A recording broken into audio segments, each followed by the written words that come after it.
Bonjour, pendant cette vidéo, nous allons vous présenter la transition de l'analogique au numérique dans le monde de la chimie, ainsi que le rôle de l'outil numérique dans la chimie. Commençons d'abord par définir ce qu'est l'analogique.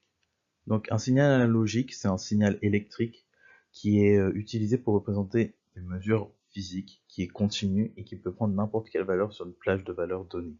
Donc l'avantage de ce signal, c'est qu'il ne demande pas beaucoup de puissance de traitement, qu'il est assez simple à utiliser, mais l'inconvénient, c'est qu'il est assez difficile à stocker et surtout qu'il est sensible aux interférences provenant de sources extérieures. Intéressons-nous maintenant au début des technologies analogiques dans la chimie.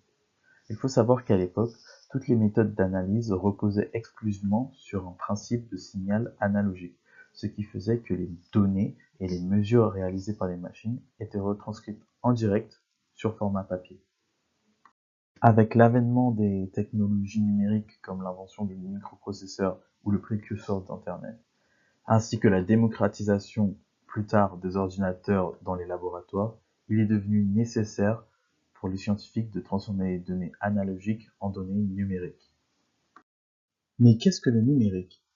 En opposition à un signal analogique, un signal numérique est de nature binaire qui consiste en une suite de 1 et de 0. Ses avantages sont qu'il est facilement reproductible, étant donné qu'il est peu perturbé par les interférences extérieures, il est beaucoup plus facile à traiter et à partager, et il est facile à stocker.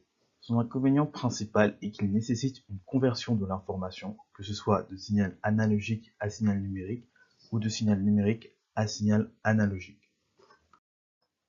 Le numérique présente plusieurs intérêts dans la chimie. Il permet une acquisition et un traitement des données expérimentales beaucoup plus facile à l'aide d'ordinateurs, par exemple. Il permet de simuler et modéliser plusieurs phénomènes physico-chimiques.